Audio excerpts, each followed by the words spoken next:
감사하며 기도드리옵나이다. 아멘. 오늘 하나님이 우리에게 주시는 말씀은 요한복음 9장 1절부터 7절까지의 말씀입니다.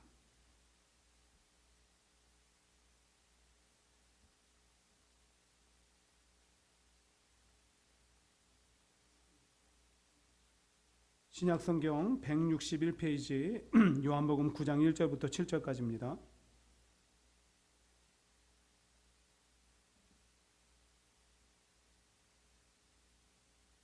한 절씩 교독하겠습니다. 예수께서 길을 가실 때 날 때부터 맹인된 사람을 보신지라.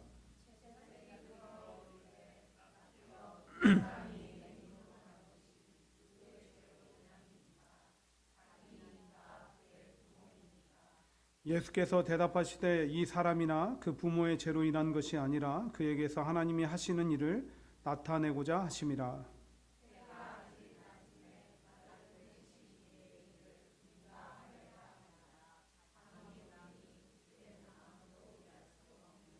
내가 세상에 있는 동안에는 세상의 빛이로다.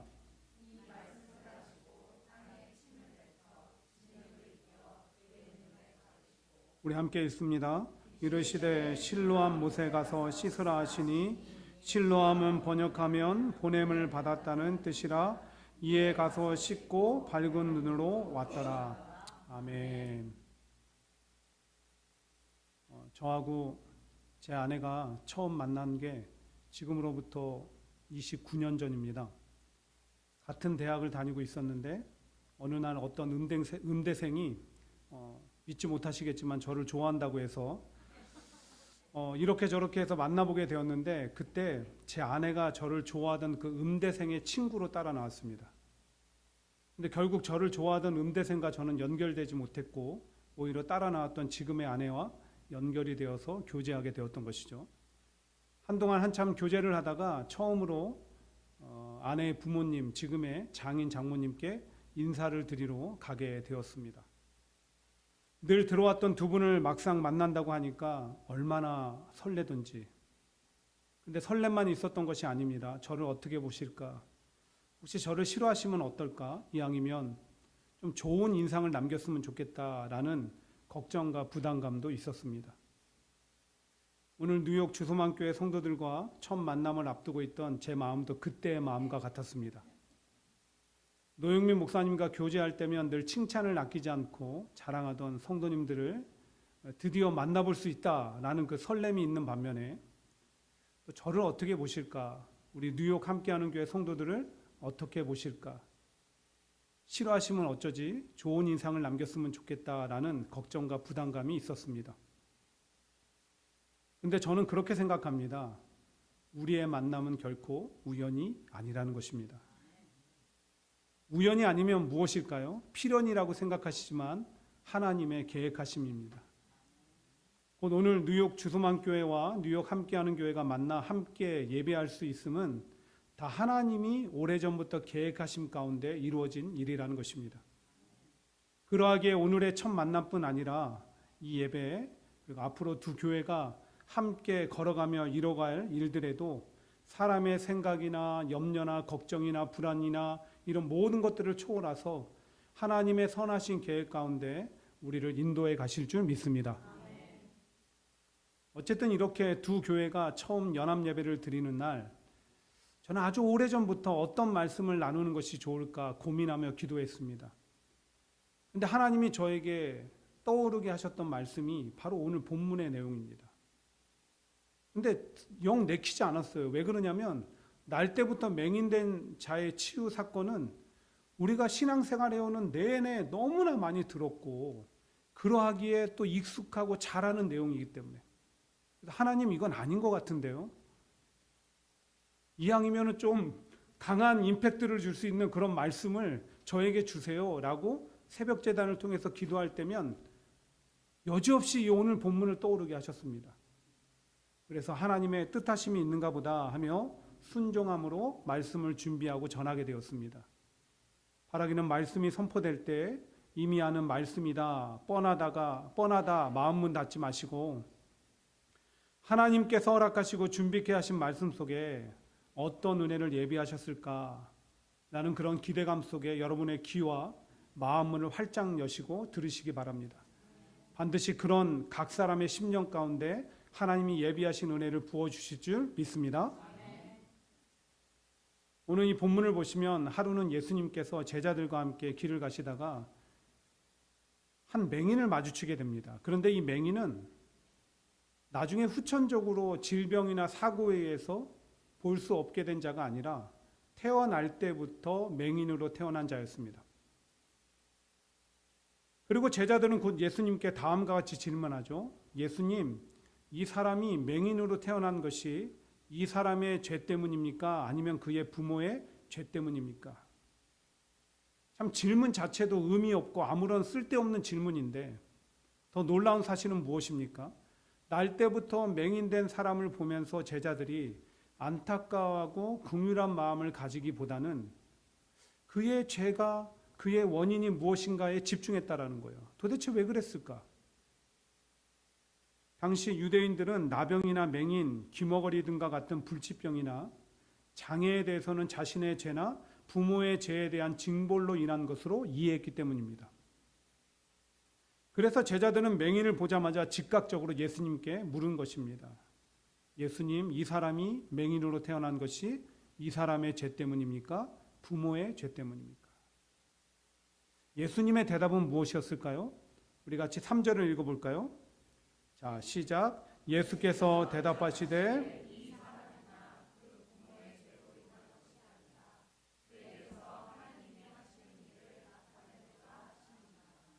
뭐라고 말씀하십니까? 이 사람이 맹인된 것은 누구의 죄 때문이 아니라 하나님이 하실 일을 나타내고자 하심이라는 거예요.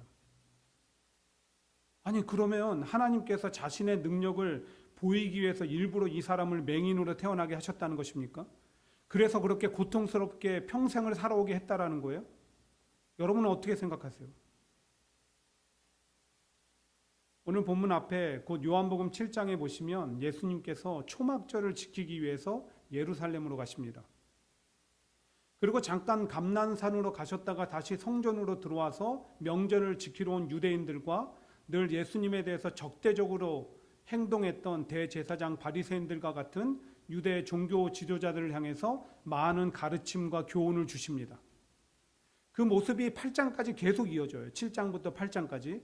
그리고 그것이 끝나고 9장이 시작되면서 성전에 나와 길을 가시다가 맹인을 만나게 되신 거예요. 그러니까 날 때부터 맹인된 이와의 만남, 그 치유는 우연한 것이 아닙니다. 7장부터 이어져 오던 내용과 연관성이 있다는 거예요. 그 연관성을 밝히려면 예수님이 지키러 가셨던 초막절이 어떤 것인가를 알아야 됩니다. 초막절은 6월절, 7.7절과 함께 유대인들이 반드시 지켜야 되는 3대 절기 중에 하나입니다. 추수가 끝나면 그 열매를 가지고 드리는 감사절기인데 실상은 하나님께서 이스라엘 백성들을 벗어날 수 없는 애굽의 압제하는 손 아래에서 건져내시고 광야길 가운데 인도하시고 늘 보호하심 가운데 살게 되었다라는 그 구원의 은혜를 기억하고 감사하는 절기가 바로 초막절이라는 거예요. 근데 이게 오늘 날 때부터 맹인된 이의 치유 사건과 관련이 있다라고 말씀드렸죠. 그러니까 오늘 예수님께서 이 사람이 맹인된 것이 그 사람이나 부모의 죄 때문이 아니라 하나님이 하시는 일을 나타내고자 하심이라는 것은 하나님의 능력을 보이고자 그 사람을 일부러 맹인으로 태어나게 하시고 고통을 겪게 하셨다는 것이 아니죠. 맹인은 스스로 자기의 문제를 해결할 수 없습니다. 근데 누가 해결할 수 있습니까? 하나님은 해결할 수 있다는 거예요. 곧 하나님이 다시 보게 하실 수 있는 거예요. 이스라엘은 스스로 애굽의 압제하는 손에서 벗어날 수 없었습니다. 그러나 하나님은 하셨습니다. 하나님은 구원해 내신 거예요. 그와 마찬가지로 예수님께서 이 땅에 오신 것은 많은 사람들의 스스로 해결할 수 없는 죄의 문제를 해결하시고 영원한 죽음과 지옥 현별을 면하게 하시고자 하나님의 구원 계획 가운데 오셨다라는 거예요. 그러니까 오늘 맹인된 자의 치유 사건은 단순한 그 기적이 아니라 하나님의 구원 계획을 밝히는 상징적 의미를 가지고 있는 사건이라는 거예요. 그래서 우리는 날 때부터 맹인된 이의 치유 사건을 볼 때마다 하나님이 허락하신 구원의 은혜에 감격하고 감사해야 되는 거예요. 나도 하나님의 전적인 은혜가 아니면, 예수님의 십자가 죽으심이 아니면 저 맹인이 맹인된 것을 스스로 해결할 수 없었던 것처럼 해결할 수 없는 죄의 문제를 가지고 영원한 형벌에 처해질 운명이었구나. 그런데 날 구원하사 운명을 바꿔주셨으니, 나같이 부족한 죄인이 천국을 소망하며 살 수 있게 되었으니 이것이 어찌 감사한 일이 아니겠는가. 그런데 그와는 별개로 오늘 이 날 때부터 맹인된 이의 치유 사건은 우리 인생을 한번 돌아보게 합니다. 그리고 우리가 어떤 인생을 살아야 되는지 그 지혜를 발견하게 하는 거예요. 우리가 인생을 살아가다 보면 갖가지 문제들에 직면하게 됩니다. 다행히도 어떤 문제들은 쉽게 풀어지고 또 해결되는 반면에 쉽게 풀어지지 않고 해결되지 않는 문제들이 있습니다. 그래서 한없이 인생을 짓누르고 괴롭게 합니다. 도저히 해결할 길도 해결할 기미가 보이지 않아서, 아니 해결할 수 없을 것만 같아서 불투명한 미래로 인해서 불안과 염려에 사로잡혀 괴로움은 더해만 갑니다. 그때 사람들이 흔히 하는 게 있죠. 뭘까요? 문제의 원인과 이유를 찾는 것입니다. 내가 직면한 문제의 원인과 이유를 찾는 것이 불필요하지는 않습니다. 그런데 문제는 그러한 것들을 수정하고 앞으로 주의함으로 인생을 더 지혜롭게 살아가기보다는 원망과 불편거리로 삼는다는 거예요. 그때 내가 그러지 말았어야 되는데, 내가 그 친구의 말을 듣지 말았어야 되는데, 내가 그 사람을 만나지 말았어야 되는데, 그런 선택을 하지 말았어야 되는데, 그게 다 그때 때문이야, 이때 때문이야, 이것 때문이야, 저 사람 때문이야. 그런데 이러한 것들은 직면한 인생 문제를 해결하는데 아무런 도움이 되지 않고 더 괴로움만 더하게 하는 거예요. 그래서 오늘 예수님 말씀하십니다. 해결할 수 없는, 해결할 수 없을 것만 같은, 그래서 너희를 한없이 힘들고 괴롭게 하는 문제 가운데 너희가 가장 먼저 해야 될 일은 다른 것이 아니라 너희의 관점을 바꾸는 일이란다. 어떻게 관점을 바꾸라는 것일까요? 여러분, 오늘 본문으로 다시 돌아가 봅니다. 제자들은 날 때부터 맹인된 이를 보자 그가 맹인으로 태어난 것이 그의 죄인지 부모의 죄인지 물었습니다.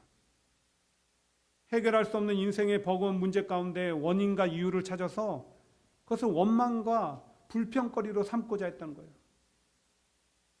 그런데 예수님 말씀하십니다. 이 사람이나 그 부모의 죄로 인한 것이 아니라 그에게서 하나님이 하시는 일을 나타내고자 하심이라. 맹인된 원인과 이유를 밝혀서 원망과 불평거리로 삼지 말고 감당할 수 없는 문제를 통해서 하나님이 어떻게 일하실까를 생각하라는 거예요.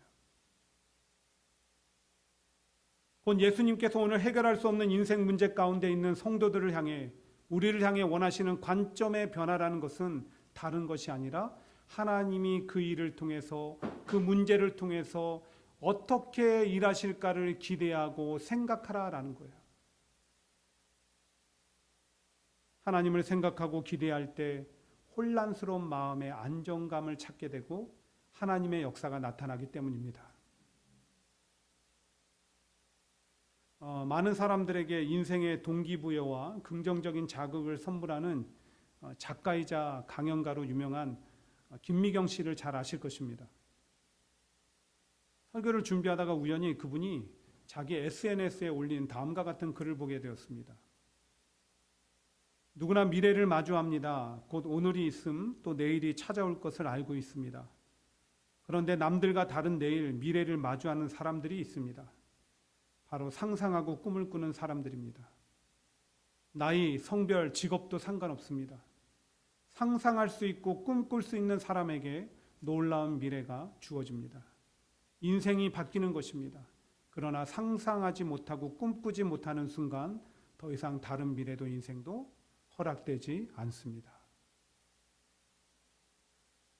마찬가지예요. 누가 해결할 수 없는 인생의 문제를 해결받습니까?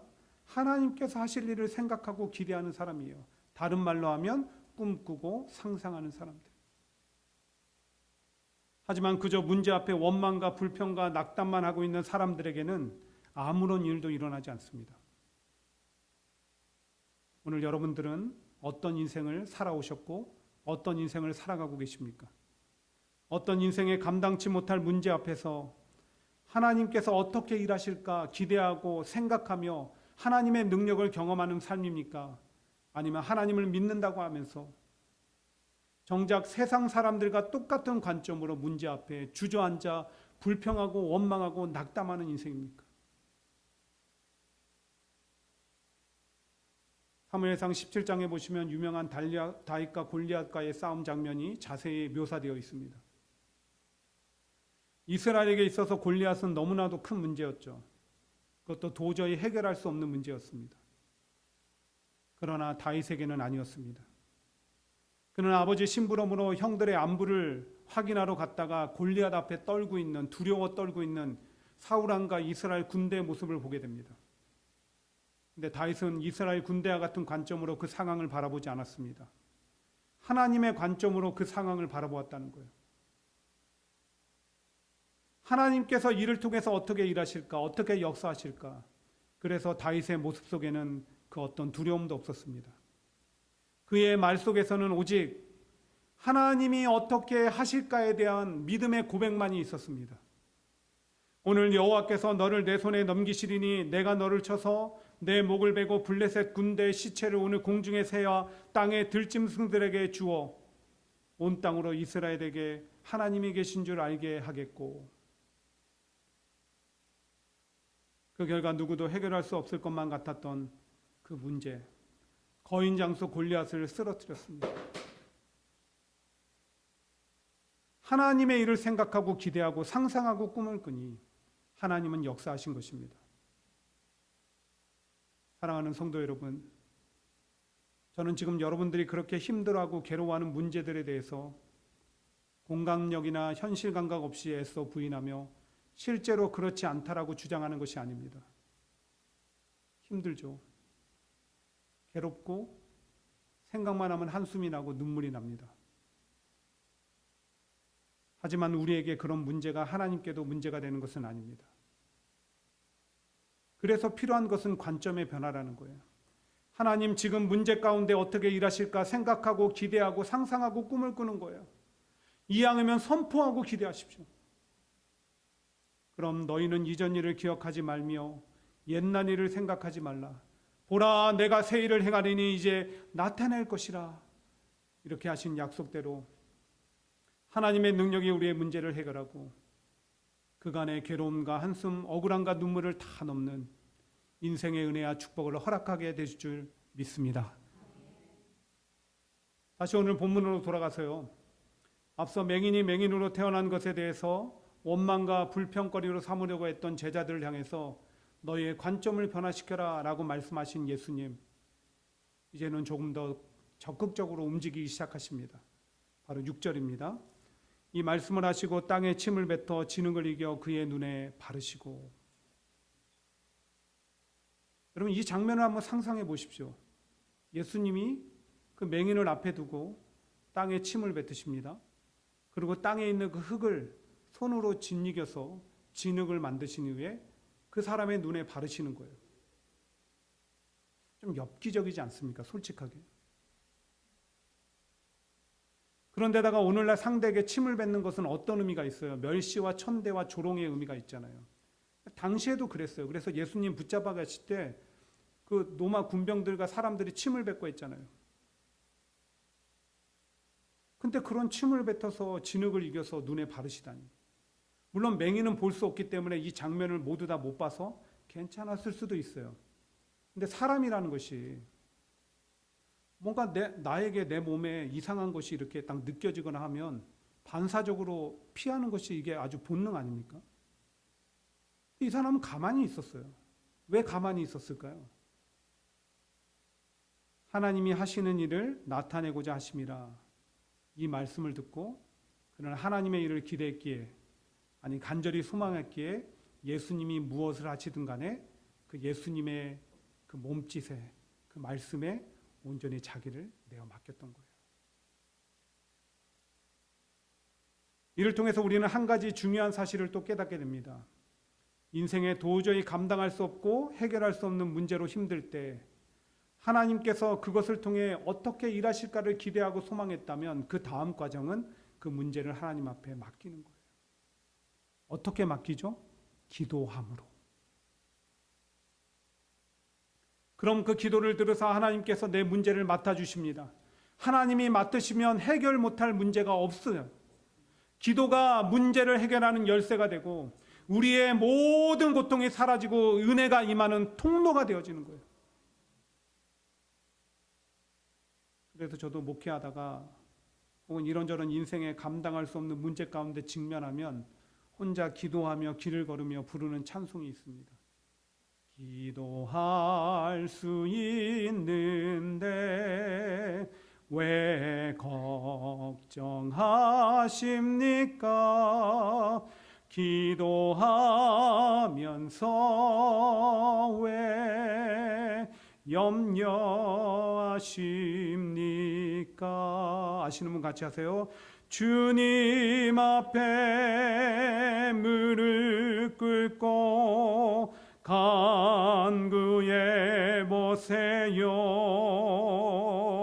마음을 정결하게 뜻을 다하여 기도할 수 있는데 왜 걱정하십니까? 기도하면서 왜 염려하십니까?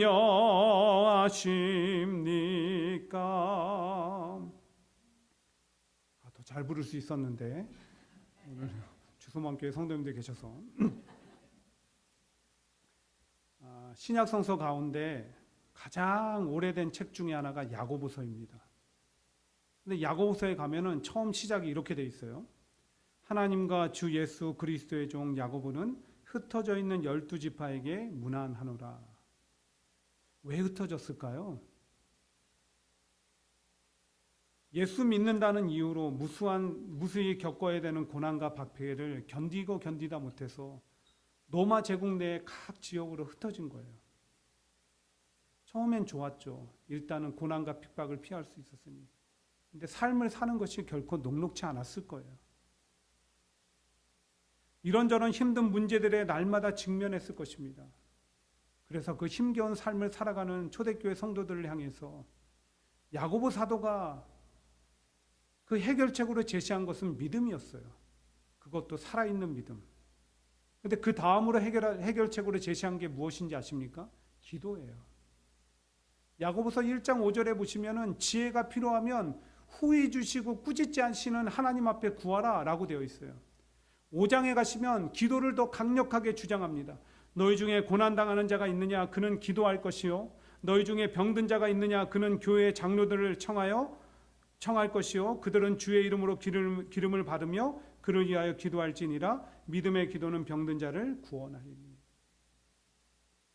성도들은 삶에 일어나는 모든 문제들을 기도로 하나님 앞에 내어 맡겼습니다. 그러자 그 문제를 해결하시는 하나님의 은혜를 누리게 되었어요. 버거운 삶의 모든 현실 앞에 기도의 무릎을 꿇었습니다. 그러자 하나님의 놀라운 능력을 경험하는 통로가 되어졌습니다. 모세의 기도는 이스라엘 백성들을 살렸고요. 한나의 기도는 불임병을 치유했습니다. 엘리야의 기도는 영적 전쟁의 승리를 가져왔어요. 그 외에도 성경에는 기도가 인생의 문제를 해결하는 데 있어서 얼마나 강력한 능력과 힘이 됐는지 증거하고 있습니다.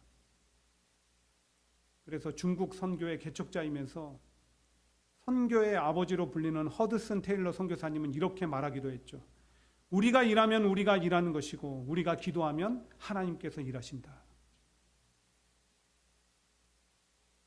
사랑하는 성도 여러분, 어떤 인생의 문제가 여러분들을 힘들고 괴롭게 합니까? 염려하고 걱정에 사로잡혀 마음의 평안을 빼앗아가고 있습니까? 그런데 그런 문제를 두고 얼마나 기도하셨는지요?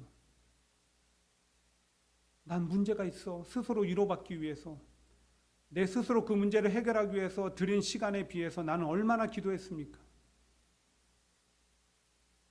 인생의 문제를 가지고 기도하시기 바랍니다. 남이 하는 기도보다 내가 하는 기도가 중요해요. 기도의 시간을 들이시고 하나님 앞에 무릎을 꿇어 나의 간절함을 보이시며 부르짖어 기도하십시오. 하나님은 그 부르짖는 기도에 크고 비밀한 일을 반드시 보이실 줄 믿습니다. 이제 오늘 본문 7절은 예수님과 날 때부터 맹인된 이의 그 만남이 어떻게 결론 지어지는지를 보여주고 있습니다. 우리 7절 말씀을 같이 읽도록 하겠습니다. 자, 시작.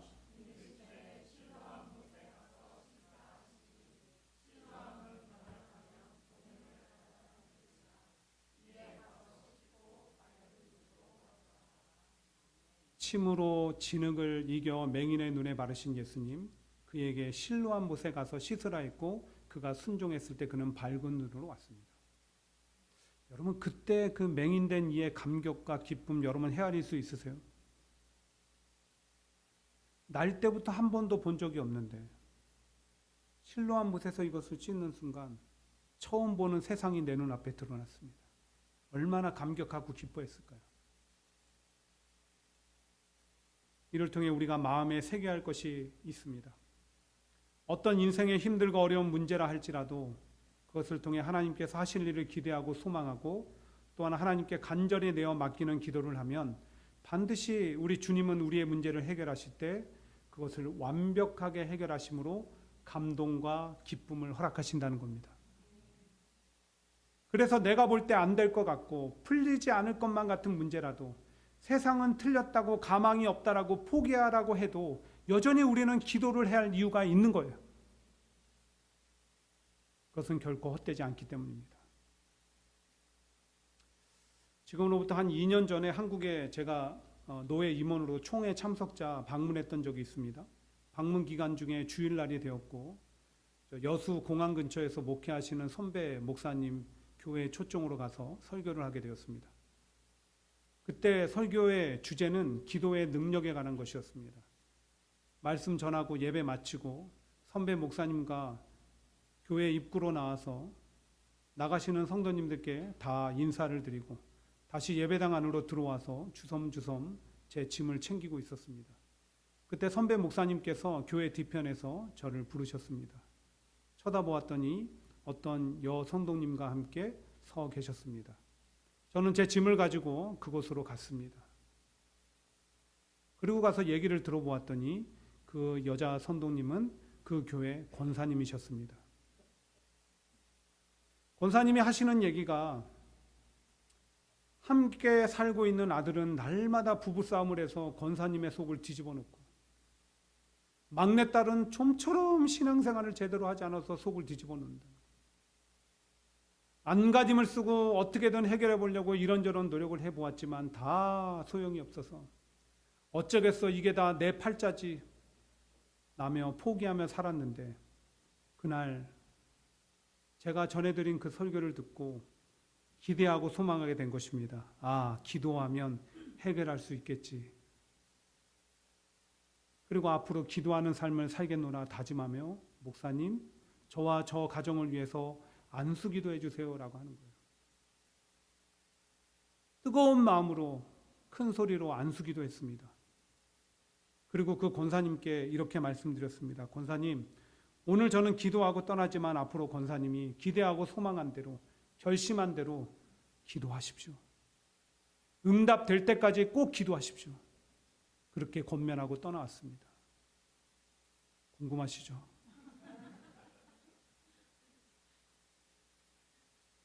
시간이 꽤 걸리긴 했는데 선배 목사님을 통해서 부부싸움하는 문제도 막내딸의 신앙 문제도 다 해결되었다는 소식을 듣게 되었습니다. 사랑하는 성도 여러분, 우리가 겪는 문제의 크기와 무게가 그리고 그에 대한 나의 판단과 세상의 평가가 중요한 것이 아닙니다. 그 가운데서도 하나님의 일을 기대하고 소망할 수 있는가? 여전히 응답하실 믿음으로 기도하고 있는가? 그게 중요한 것입니다. 하나님의 일을 기대하고 소망합시다. 기도로 하나님 앞에 나아가 내 모든 무겁고 큰 문제와 인생의 짐들을 내려놓으십시다. 그리고 오늘 맹인된 이에게 허락하신 것처럼 우리의 문제가 완벽하게 해결됨으로 놀라운 감동과 기쁨으로 충만케 하시는 하나님의 은혜와 능력을 늘 경험하고 사시는 저와 여러분 모두가 되기를 주의 이름으로 간절히 축원드립니다. 오늘 말씀 생각하며 이렇게 우리가 함께 찬양하기 원합니다. 먼저 하나님의 일을 기대하고 소망하겠습니다. 다 포기했던 것 기대하고 소망합니다.